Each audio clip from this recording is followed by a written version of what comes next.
You wake up already tired, long before the day even begins, with the preschooler murmuring at dawn, lunchboxes assembling in your mind, and a gentle wish that somewhere between drop-off and deadlines, you might find 15 quiet minutes to move, breathe, and remember yourself. There's a heaviness you can't describe, but you feel it in every step, a blend of laptop, diaper bag, mental tabs, and the whisper of guilt that your workouts keep losing to dishes, late-night emails, and the 1,000 tiny choices only you seem to track.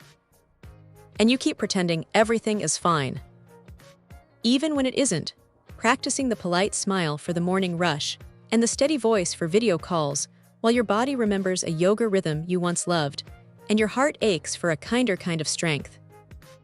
But tiny cracks begin to show, little signs you can't ignore anymore, like coffee sloshing over your hand, keys slipping from your grip, and that tender twinge in your lower back that reminds you stress is heavy even when nothing visible is in your arms. It's the same cycle.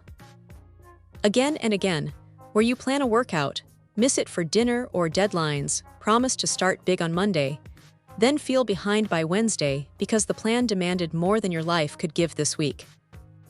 Every day feels like a silent battle no one else sees, balancing meetings and math homework, fielding snack lists and surprise fevers, measuring your patience in deep breaths, and wondering when your own needs will be allowed to matter without an apology. You're hard on yourself.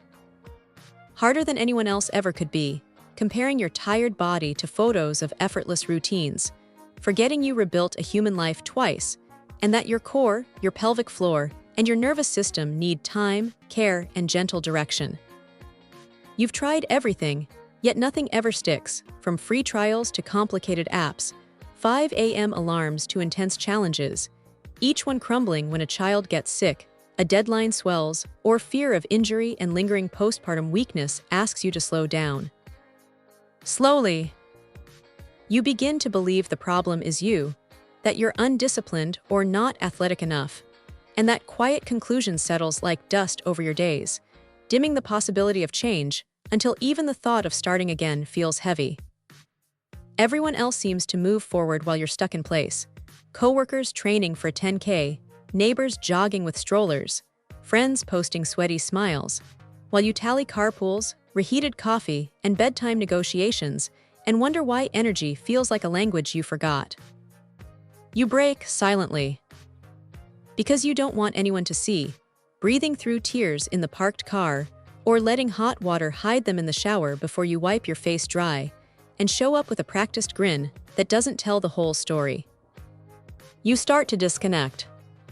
From goals, from people, from yourself, saying you're fine to keep the peace, skipping invitations that once felt joyful, and looking in the mirror without searching for strength, because surviving the day has become the only metric that matters. And the worst part, you're not sure things will ever change, because the calendar never empties, the sleep debt keeps collecting interest, and your body's quiet aches suggest this might be the new normal you didn't choose, but somehow inherited.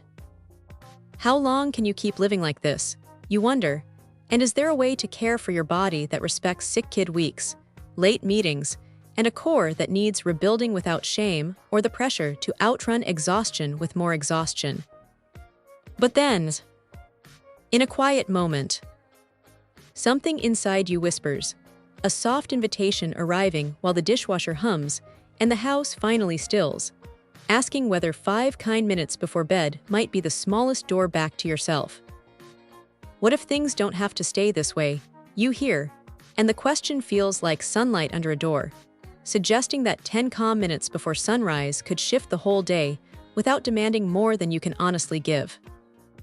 A tiny spark of curiosity begins to flicker as you search for low-impact, beginner-friendly sessions with pelvic floor-safe moves, clear modifications, and kind coaching. And your chest releases a held breath when you find guidance that speaks mother, not machine. Maybe it's not that I'm broken. Maybe I just never learned how becomes a new belief, and you picture a plan that flexes with real life, celebrates micro-wins, and honors the body that carried your children and still carries the house. You realize no one ever taught you the real reason things felt so hard. Activation energy is steep with decision fatigue, Perfection steals momentum, and programs ignore the postpartum core, making gentle consistency, not grit, the strategy that finally unlocks progress. Your struggle doesn't mean you're weak.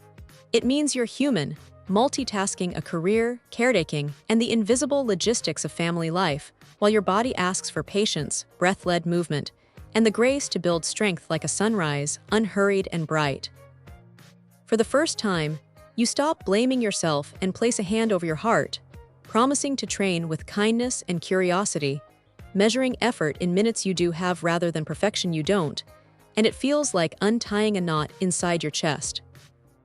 You decide to begin, imperfectly, gently, with one tiny action. 5 minutes of breathwork, pelvic tilts, and glute bridges beside your bed in pajamas, guided by a soft voice reminding you that stability before intensity is not weakness but wisdom. That one action leads to another. And movement returns as you take a 10-minute walk after bedtime, stretch your hips at lunch, refill your water, and check tiny boxes on a simple tracker that glimmer like constellations across your week. You feel something new. Pride, maybe, or relief, because your plan finally matches your season. Your body says yes to tenderness, and the self-trust you build in minutes feels sturdier than any all-or-nothing burst that left you sore and discouraged. Your mind feels clearer than it has in months as the buzzing quiets, problems look solvable, and you notice how moving your body creates a pocket of oxygen around decisions that used to steal 3 times their share of your energy. Your energy slowly begins to return, not as fireworks, but as steadiness. Your back sighs with gratitude during pickups, mornings feel less like cliffs, and you carry patience through the spelling list without feeling like it's the last drop in your tank.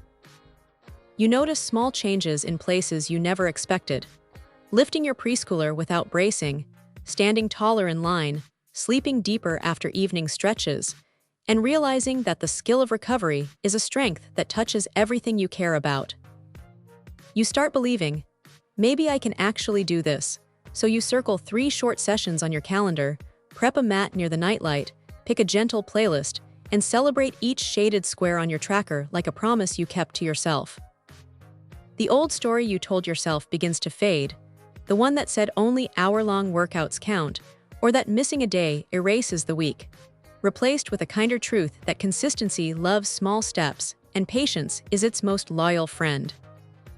A stronger version of you starts to emerge, not louder, but clearer, as you steady your breath through slow squats, activate deep core before planks, and choose form over speed because you're building a body that serves your life, not the other way around.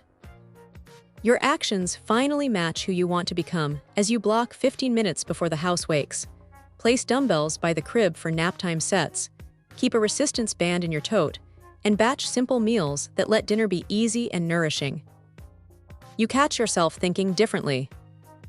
Choosing differently, picking a 10-minute flow over nothing, stretching while the pasta boils, taking stairs because your legs feel able, and applauding the version of you who makes the smallest possible choice and calls it enough. What once felt impossible now feels natural, as movement threads softly through your day, walking meetings, bedtime mobility, weekend family hikes with scooters, proving that your routine doesn't need perfection to be real. It only needs you to keep showing up.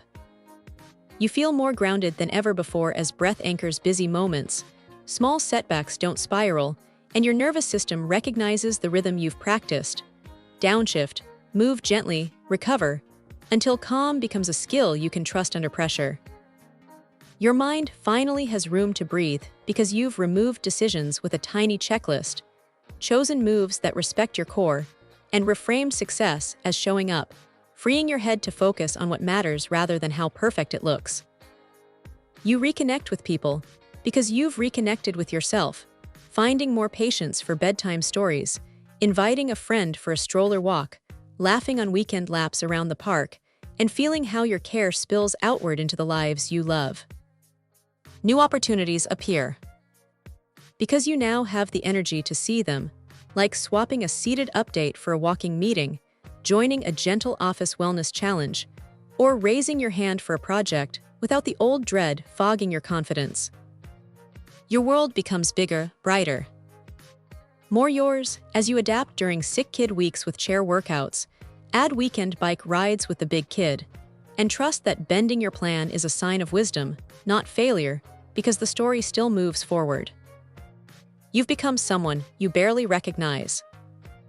In the best way, a woman who leads with compassion and follows through with quiet discipline, who trains to live well, not to punish, and who proves to herself daily that small is powerful. Confidence is no longer forced. It's natural, showing up as easy posture, a steadier voice, clothes that drape more comfortably, and an inner coach who speaks like a kind friend, reminding you that strong and gentle can live in the same body. Your life finally feels aligned with who you truly are because your choices reflect your values: family, health, presence. And your routine, flexible and forgiving, supports the mother, professional, and human you've always been becoming. You look back and realize how far you've come, from tears in the car to quiet reps by the nightlight, from all or nothing to always something, each tiny session a stitch repairing trust between your body and your belief in yourself. This is the moment everything changes, not with a roar, but with a steady sunrise as you press play, breathe deep into your core, and feel gratitude for the woman who kept going with 10 minutes when 10 minutes was all she had. You're not the person you were, you've stepped into your strength, a strength that lifts your kids, sets boundaries at work, adapts through long weeks, and keeps choosing you without apology because you now know your care fuels everything you give. If you're ready, take the next step, not for the result, but for the person you are becoming. Begin with 15 kind minutes. Move with care, track tiny wins, breathe deeply, and let your children see what self-respect looks and sounds like.